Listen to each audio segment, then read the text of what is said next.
चलें, अस्सलाम वालेकुम वरहमतुल्लाहि वबरकातुहू। बिस्मिल्लाहिर्रहमानिर्रहीम। हम पढ़ने जा रहे हैं चैप्टर नंबर 8। चैप्टर नंबर 8 आपके बुक के अंदर बॉटनी का पोर्शन कवर करता है और ये पूरा का पूरा चैप्टर बॉटनी में आता है। ये एक इम्पोर्टेंट चैप्टर है, तो इसको ज़रा गौर से पढ़िएगा। इसके अंदर हम वेरिएशंस के बारे में बात करेंगे और जेनेटिक्स के बारे में बात करेंगे। आप समझ लें कि इसके अंदर हम सारे के सारे जीन्स के बारे में ही पढ़ेंगे, सही है। तो जीन्स के बारे में हम लोगों ने बहुत कुछ पढ़ना है, हम जीन्स के बारे में बहुत कुछ सीख लेंगे। चैप्टर नंबर 6 के अंदर हम क्रोमोसोम और डीएनए के बारे में पढ़ लेते हैं। चैप्टर नंबर 7 में हम माइटोसिस वगैरह के बारे में पढ़ लेते हैं। फिर ये जो चैप्टर नंबर 8 है ना, इसमें हम मजीद डिटेल से पढ़ते हैं जेनेटिक्स को, सही है ना। जो आपके जीन्स की स्टडी है उसको मजीद, अलील्स को पढ़ते हैं हम, जीन्स को पढ़ते हैं। ये सारी चीज़ें हम मजीद डिटेल से पढ़ेंगे। ये जो डायग्राम बनी हुई है ये मेंडल्स की है और ये आपके फादर ऑफ जेनेटिक्स भी कहलाते हैं, सही है। फादर ऑफ जेनेटिक्स कहलाता है, हीरा मेंडल का नाम यहाँ पर भी लिखा हुआ है, सही है। चले जनाब स्टार्ट कर लेते हैं। Genes and alleles. अच्छा, यहाँ पर कुछ डेफिनेशन है, डेफिनेशन के बारे में हम स्टडी करते हैं।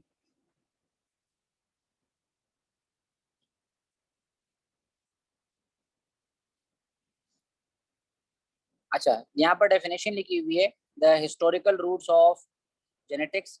यहाँ से अगर आप पढ़ेंगे, the scientific study of heredity and of the mechanism by which characteristics are transmitted from one generation to the next date back to the earliest attempts at selected breeding। देखें, हेरिडिटी कहते हैं हम ऐसे इंफॉर्मेशन को जो कि parent से offspring के अंदर आती है।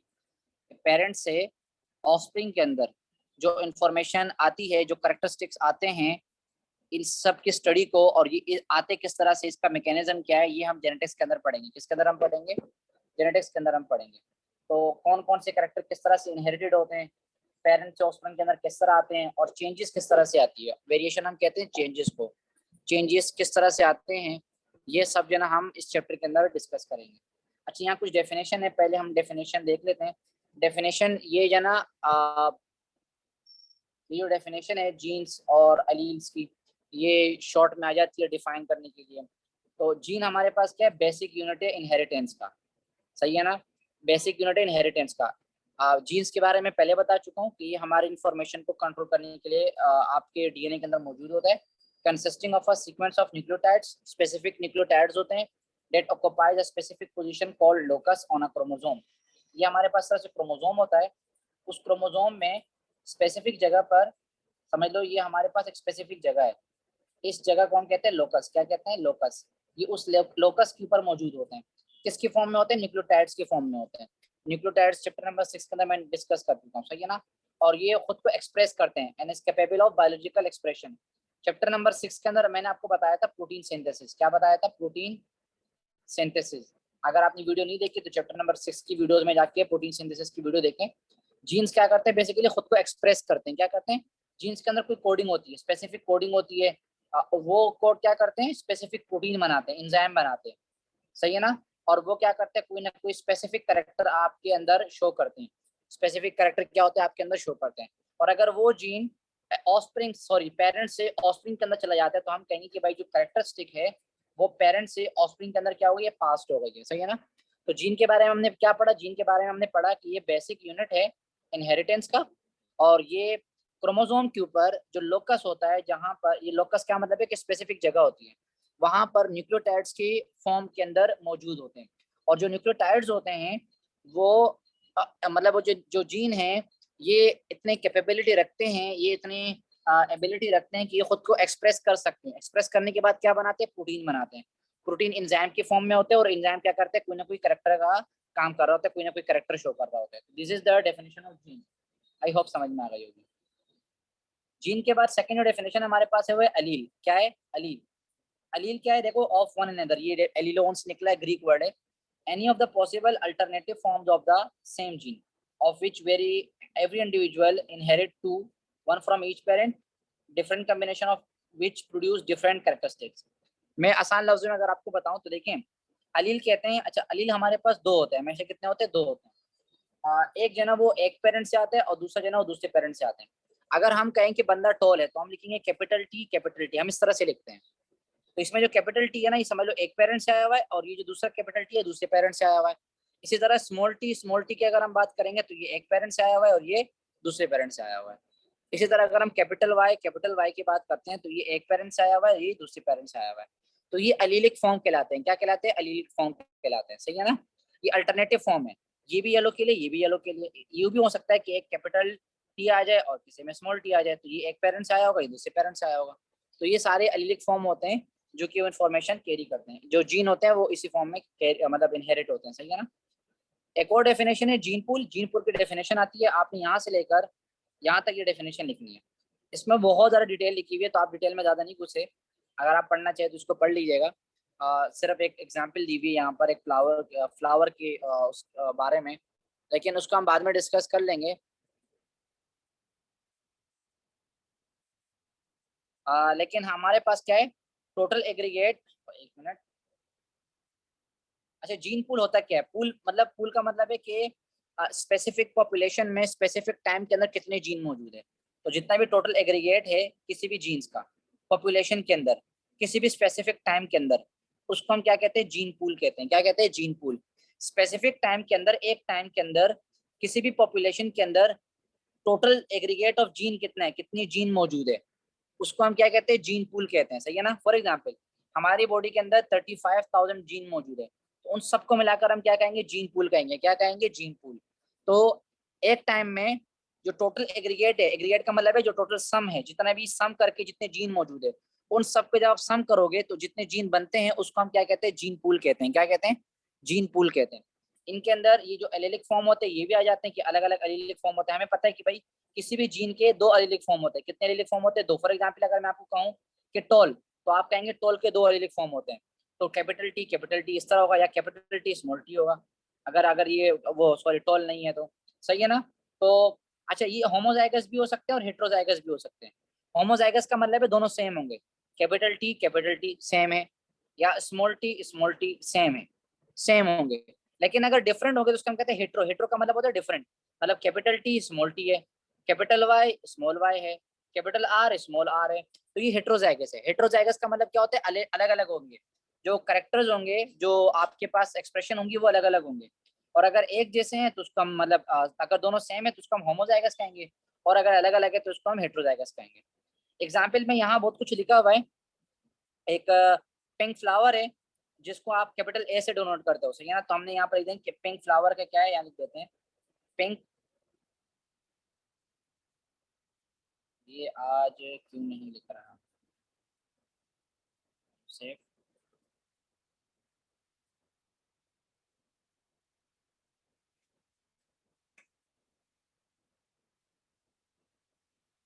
पिंक। पिंक को हम डोनेट कर लेते हैं कैपिटल ए से।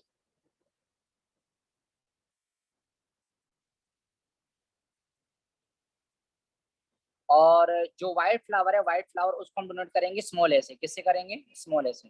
वैसे ये वाले एग्जाम्पल नहीं आती, लेकिन फिर भी लिखी हुई है तो मैं करवा ही देता हूँ।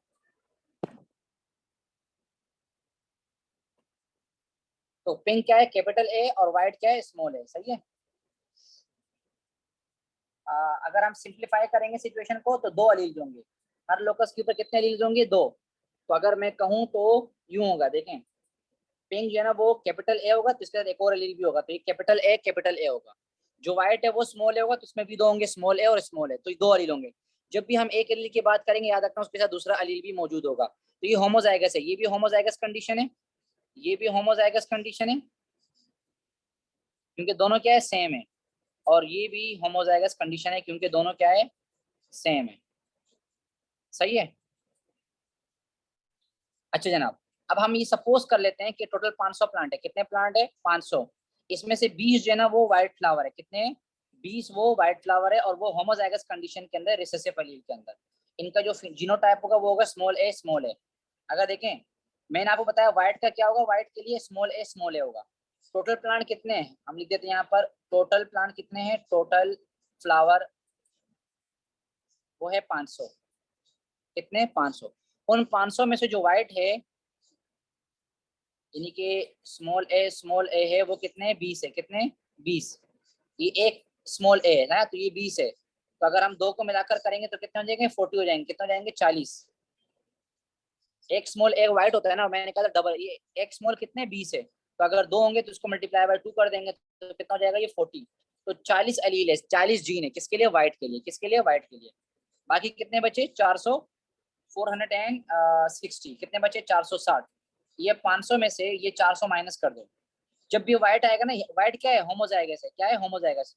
और ये होता है रिसेसिव है। क्या है ये? रिसेसिव है। रिसेसिव का मतलब क्या होता है? देखो, अगर आपके पास कहीं पर कैपिटल ए और स्मॉल ए आएगा, तो अगर मैं आपसे पूछूं कि इसका कलर कैसे नजर आएगा, तो जो कैपिटल होगा ना वो हमेशा डोमिनेंट होता है। क्या होता है? वो हमेशा डोमिनेंट होता है।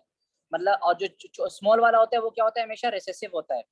रिसेसिव का मतलब है कि ये खुद को जाहिर नहीं करेगा, ये खुद को जाहिर नहीं करेगा। जो डोमिनेंट है वो डोमिनेंट होगा तो ये खुद को जाहिर करेगा। तो ये देखिए, इसमें दोनों जीन मौजूद है, कैपिटल ए यानी कि पिंक वाला भी है, स्मॉल ए यानी कि व्हाइट वाला भी है। लेकिन ये फ्लावर नजर कैसे आएगा? ये नजर आएगा पिंक। कैसे नजर आएगा? पिंक। अगर इसको व्हाइट नजर आना है तो जरूरी है कि इसमें दोनों कौन से हो? स्मॉल ए वाले हो। तो हमने यहाँ लिख दिया भाई ये रिसेसिव है, तो इसलिए दोनों क्या होंगे? स्मॉल ए। तो जो व्हाइट होगा वो कितने होंगे भाई? 40 होंगे। कितने लीटर होंगे? 40। आगे चलो, जो बाकी 480 प्लांट है वो क्या है भाई? अच्छा, एक मिनट, ये गलती हो गई। ये 500 के टोटल फ्लावर, तो जीन कितने होंगे? ये 1000 होंगे। कितने होंगे? 1000। क्योंकि 500 है ना, तो इसमें मल्टीप्लाई बाय 2 करेंगे एलिलिक फॉर्म के लिए, तो 1000 हो जाएंगे। कितने हो जाएंगे? ये 1000 1000 हो जाएंगे। सही है। अब हम आगे बढ़ते हैं। बाकी कितने बचे? 480। सॉरी, हाँ, कितने बचे बाकी? 480। कितने बचे? 480, क्योंकि 20 चले गए। 500 में से 500 में से ये वाले 20 चले गए, या 1000 में से 40 चले गए। अगर 1000 में से आप 40 माइनस करोगे तो कितने बचेंगे? 960। और अगर 500 में से 20 माइनस करोगे तो कितने बचेंगे? 480। तो ये जो 480 या 960 है ना, ये कैसे नजर आएंगे? पिंक नजर आएंगे। कैसे नजर आएंगे? पिंक। लेकिन पिंक में दो कंडीशन हो सकती है। अब पिंक में कंडीशन दो हो सकती है। पिंक में जो कंडीशन है वो होमोजाइगस भी हो सकती है, यानी कि कैपिटल ए भी हो सकती है कंडीशन। और जो कंडीशन है वो हेट्रोजाइगस भी हो सकती है, यानी कि कैपिटल ए स्मॉल ए भी हो सकती है। ये दोनों जो जीन होंगे ना, ये कैसे नजर आएंगे? ये नजर आएंगे पिंक। कैसे नजर आएंगे? पिंक।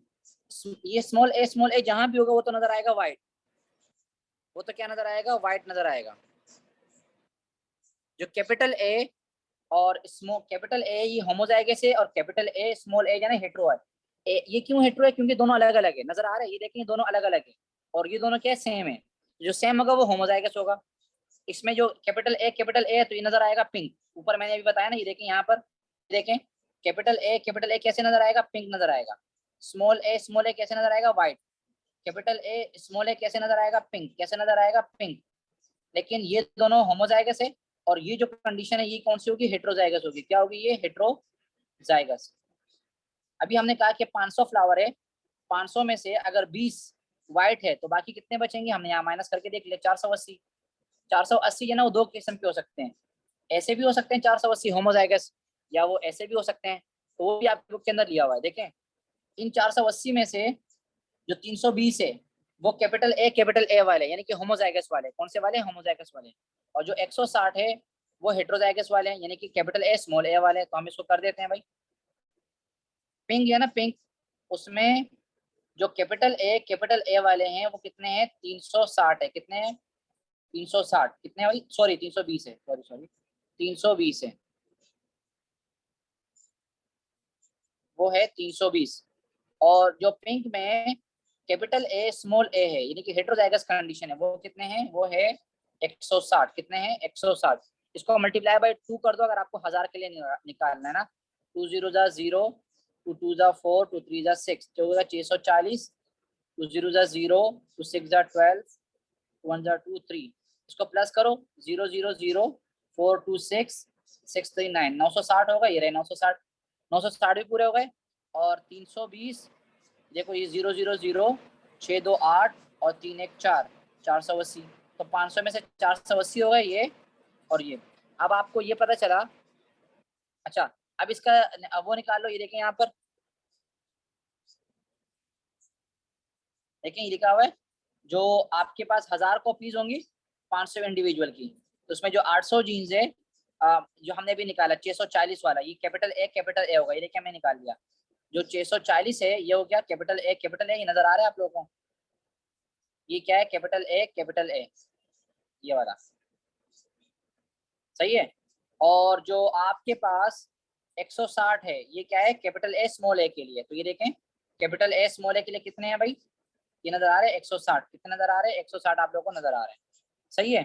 फ्रीक्वेंसी निकालेंगे तो देखें 800 में से जो कैपिटल ए के आपके पास है, कैपिटल ए वो कितने हैं, 800 है, कितने हैं वो 800, 1000 में से 800 कैपिटल ए है। किस तरह से भाई देख लेते हैं, देखें कैपिटल ए ये रहे, देखो कैपिटल ए के कितने हैं भाई, 640 है, कितने हैं 640 है। और कैपिटल ए स्मॉल ए के कितने हैं, या एक काम करता हूँ इसको मैं, एक मिनट, कैपिटल ए कितने 320 है, कितने अभी मन का 320, ये नजर आ रहा है आपको, ये नजर आ रहा है 320, 320 ये वाले हैं और 320 ये वाले हैं। तो ये दोनों कैपिटल ए है, तो कितने हो जाएंगे, 640 हो जाएंगे, कितने हो जाएंगे 640। अब आ जाओ कैपिटल ए स्मॉल ए के ऊपर, ये कितने 160 है, 160 ये वाले हैं और 160 ये वाले हैं। हम अभी बात कर रहे हैं सिर्फ और सिर्फ कैपिटल ए के, तो हम यहाँ से लेंगे 160, कितने लेंगे हम, सिर्फ और सिर्फ कैपिटल ए वाले ले लेते हैं। प्लस करके देख लो भाई कितने बनते हैं, प्लस करो,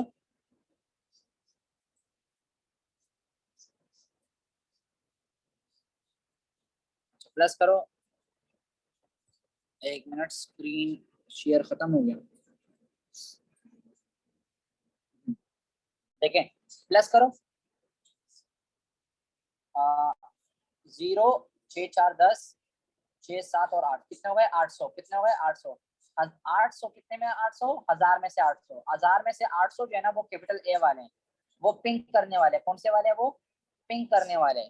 तो ये आप इसके जो रेशो निकालो तो ये जाएगा 0.8 multiply by 100 is equal to 80 ratio, कितना जाएगा 800%, 80%। जो 80% जो है जो चांसेस है वो कौन से फ्लावर के होंगे, पिंक फ्लावर के होंगे, कितने होंगे पिंक। अगर 80% चांसेस पिंक फ्लावर के हैं तो 20% चांसेस कितने होंगे, किसके होंगे, व्हाइट फ्लावर के होंगे, व्हाइट फ्लावर के पास। इतना ही समझ लो, बाकी समझने की जरूरत नहीं है। ये बाकी कैपिटल ए दोबारा निकाल ले, इसको छोड़ दें। तो ये कैपिटल ए जो पिंक फ्लावर वाले हैं वो कितने 80%, और जो व्हाइट फ्लावर वाले हैं वो कितने हैं 20%। आई होप थोड़ा बहुत समझ में आया होगा। इस ये पेपर में नहीं आता ये वाला जो मैं इतना ये जो डेफिनेशन है ये आ जाएगी, बाकी इतना खास कुछ नहीं आता इसमें पेपर में, सही है ना। डेफिनेशन आप लोगों ने याद रखनी है जीन पूल वगैरह की। बाकी जो चीज समझ में नहीं आई आप एक बार तो दोबारा बुक पढ़ना, आपको समझ में आ जाएगी। आगे चलते हैं, सही है ना। जो चीज समझ में नहीं है फिर मुझसे दोबारा पूछना, मसला नहीं है। थोड़ा और पढ़ा देता हूँ मैं आप लोगों को, ये चीज पढ़ा देता हूँ फिर ऑफ पे देखें। अब हम आ रहे हैं मेंडल्स के एक्सपेरिमेंट के ऊपर। मेंडल्स ने दिए थे इनहेरिटेंस के लॉ, कितने लॉ दिए थे, 2 लॉ दिए थे, कितने दिए थे, दो लॉ दिए थे, जो कि हम आज तो नहीं पढ़ेंगे लेकिन बाद में जाके पढ़ लेंगे, सही है ना। अच्छा, जो मेंडल है वो अपने काम के लिए बहुत ज्यादा मशहूर है और ये एक मैथमेटिशियन था। अच्छा, इसने जो प्लांट का लिया था, प्लांट देखिए यहाँ 2 हेडिंग है कि चॉइस ऑफ एक्सपेरिमेंटल मटेरियल,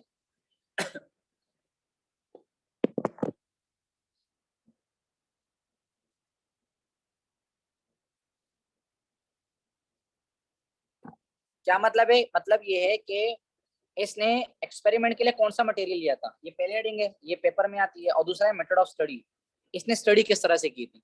तो मेथड ऑफ स्टडी तो हम अलग अलग करके बहुत डिटेल से पढ़ेंगे। पहले हम ये इसके ऊपर यहाँ लिख दो शॉर्ट क्वेश्चन, शॉर्ट क्वेश्चन कितने मार्क्स के लिए भाई, 2 मार्क्स के लिए, कितने मार्क्स के लिए, 2 मार्क्स के लिए।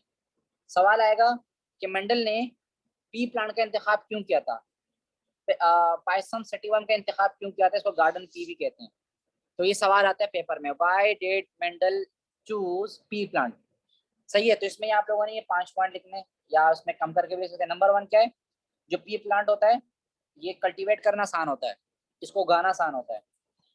जो प्लांट होते हैं वो हमेशा क्या करते हैं, सेल्फ पोलिनेशन करता है। क्या करते हैं, सेल्फ पोलिनेशन।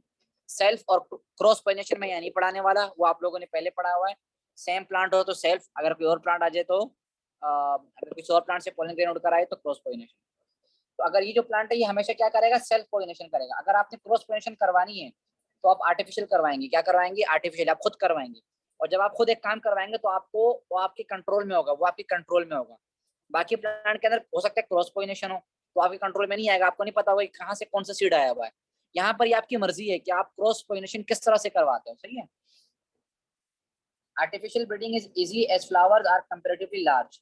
आर्टिफिशियल जो ब्रीडिंग थी वो बहुत आसान थी क्योंकि इसके जो फ्लावर्स थे वो क्या थे, बड़े बड़े थे। और इनके अंदर वेराइटीज भी अलग अलग किस्म की, बहुत सारी वेराइटीज थी। और इनके जो कंट्रास्टिंग इफेक्ट थे वो भी नजर आ रहे थे। जैसे कि हाइट ऑफ प्लांट है, कोई प्लांट टॉल था कोई प्लांट शॉर्ट था। सीड सरफेस किसी की राउंड थी, किसी की स्मूथ थी, किसी की रफ थी। सीड का कलर किसी का येलो था, किसी का व्हाइट था। और कलर ऑफ फ्लावर किसी का येलो था और किसी का हो सकता है रेड हो। तो ये सारे के सारे कैरेक्टर्स ऐसे थे जो कि बहुत ज्यादा आसान थे पढ़ने में, क्या थे, आसान थे, कॉन्ट्रास्टिंग थे, आपको आराम से समझ में आ जाते थे। तो इसलिए इसने ये तीसरा इंतखाब इसलिए किया। तीसरा पॉइंट जो है ना वो ये तीसरा पॉइंट है कि इसने इंतखाब क्यों किया। रिजल्टिंग हाइब्रिड आर फर्टाइल, ये चौथा पॉइंट है। अच्छा, इसके नतीजे में जो ऑफस्प्रिंग बनेगी, हाइब्रिड का मतलब है जो आप खुद करवा के जो ऑफस्प्रिंग बना रहे हो वो किस तरह से होगी, तो वो फर्टाइल होगी, मतलब वो आगे जाके भी मजीद फर्टिलिटी कर सकती है। सही है ना। He also avoided the complexity that has troubled the earlier worker. इसने देखिए इससे पहले एक्सपेरिमेंट जितने भी लोगों ने किए होंगे वो पढ़े होंगे, तो इसको आसानी हो गई होगी कि भाई उनको कौन कौन सी मुश्किलात का सामना करना पड़ा, तो ये उस मुश्किलात का सामना करने से वो गुरेज करेगा, सही, ताकि उस केस को उन जितने भी मसाइल थे जो कि पहले लोगों को आए थे, पेश आए थे, ये उससे क्या करेगा, खुद को महफूज करेगा। तो ये 5 पॉइंट है। सही है। स्टडी का मेथड क्या है भाई, देखें ये स्टडी का मेथड हम अलग अलग करके पढ़ेंगे। लॉ ऑफ डोमिनेंस है, और डोमिनेंट क्या होता है, रिसेसिव क्या होता है। तो मैंने आपको बताया कि भाई जो पहले जनरेशन में खुद को एक्सप्रेस करे हेटेरोजाइगस कंडीशन के अंदर, मतलब कैपिटल, जैसे अगर कैपिटल टी स्मॉल टी आया तो इस तरह ये डोमिनेंट है, ये रिसेसिव है। तो जो खुद को जाहिर करेगा, एक्सप्रेस करेगा, वो डोमिनेंट होगा, और जो खुद को जाहिर नहीं करेगा, एक्सप्रेस, वो क्या कहलाएगा, रिसेसिव कहलाएगा। सही है ना। तो ये तो हम पढ़ेंगे आहिस्ता आहिस्ता। ये रेशो हमेशा याद रखना, 3 रेशो आगे आगे पढ़ा दूंगे। चले, ये तो हम पढ़ेंगे। ये कुछ कैरेक्टर्स हैं यहाँ पर, ये बस ये आखिरी पढ़ा रहा हूँ। ये देखें, ये बिल्कुल अगर आप गौर करेंगे तो ये बिल्कुल कंट्रास्टिंग है। देखें, टॉल है, डॉर्फ है। डॉर्फ का मतलब शॉर्ट स्टेम। सही है ना। F1 जनरेशन में सारे के सारे कैसे नजर आएंगे, टॉल, राउंड है और रिंकल सील है। F1 जनरेशन में क्या होंगे, देखो ये हमेशा देखना, ये इधर वाले के साथ मैच करेगा, देखना ये इधर वाले के साथ मैच करेगा हमेशा। जो पहला ऑफस्प्रिंग होता है ना उसी के साथ मैच करते हैं। देखें, येलो और ग्रीन कोटिलिडन है, तो जो पहला ऑफस्प्रिंग है वो कैसे हमेशा होगा, येलो होगा। पर्पल और व्हाइट फ्लावर है, जो आपके पास फ्लावर होगा वो हमेशा किस तरह होगा, पहला वाला पर्पल की तरह होगा। याद रखना, पहले वाले की बात कर रहा हूँ, F1 जनरेशन की, F2 की बात नहीं कर रहा। F2 में दोनों नजर आएंगे। स्मूथ और कॉन्स्ट्रक्टेड पोर्स है, तो जो आपके पास F1 जनरेशन होगी वो हमेशा क्या होगी, स्मूथ होगी। ग्रीन और येलो पोर्स है, तो हमेशा जो आपके पास पहले होगी वो ग्रीन होंगे। एक्सियल और टर्मिनल फ्लावर है, जो पहले होगी वो हमेशा क्या होगी, एक्सियल होगी। F2 जनरेशन की पर आओ तो F2 में दोनों नजर आ रहे हैं। देखो, टॉल भी नजर आ रहे हैं, डॉल भी नजर आ रहे हैं, राउंड भी नजर आ रहे हैं, रिंकल भी नजर आ रहे हैं, येलो भी नजर आ रहे हैं, ग्रीन भी नजर आ रहे हैं, कलर्ड भी नजर आ रहे हैं, व्हाइट भी नजर आ रहे हैं। सही है। स्मूथ भी नजर आ रहे हैं, कॉन्स्ट्रक्टेड भी नजर आ रहे हैं, ग्रीन भी नजर आ रहे हैं, येलो भी नजर आ रहे हैं, एक्सियल भी नजर आ रहे हैं और टर्मिनल भी नजर आएंगे। इसको रेशो देखो, रेशो, तो इसको राउंड ऑफ करो तो 3:1, इसको राउंड ऑफ करो तो 3:1, राउंड ऑफ करो तो 3:1, राउंड ऑफ करो तो 3:1, इसको भी राउंड ऑफ करो 3:1, तो इसको भी राउंड ऑफ करो तो 3:1, इसको भी राउंड ऑफ करो तो 3:1। तो ये रेशियो हमेशा सेम रहेगा। क्या रहेगा, सेम। कि भाई जो पहले वाले हैं वो, फॉर एग्जांपल 4 प्लांट है, कितने प्लांट है, 4, तो इसमें से 3 जो है ना, 3 वो पर्पल नजर आएंगे, और जो एक है वो किस तरह नजर आएगा, व्हाइट नजर आएगा। तो ये हमेशा रहेगा। मेंडल की जो 2 लॉ है, एक है लॉ ऑफ सेग्रीगेशन और एक है लॉ ऑफ इंडिपेंडेंट असॉर्टमेंट, ये हम आज नहीं पढ़ रहे हैं, ये हम कल पढ़ेंगे इंशाल्लाह। सही है। तो आज के लिए इसको इतना ही रखते हैं। आई होप ये आपको समझ में आया होगा। और ये इसमें से कुछ सवाल जो मैंने बताए हैं वो याद रखना, डेफिनेशन याद कर लेना इसमें से, और ये प्लांट क्यों इंतखाब किया था प्लांट का, ये याद रखना। और कौन कौन से करेक्टर थे, ये 7 करेक्टर थे, 7 याद रखना। मेंडल ने 7 करेक्टर के ऊपर स्टडी की थी। ये 7 करेक्टर के बारे में पूछा जाता है। तो इसमें आप लोगों ने ये F2 की जो नंबर्स है वो तो याद नहीं करने, लेकिन बाकी आपको याद होना चाहिए। सही है।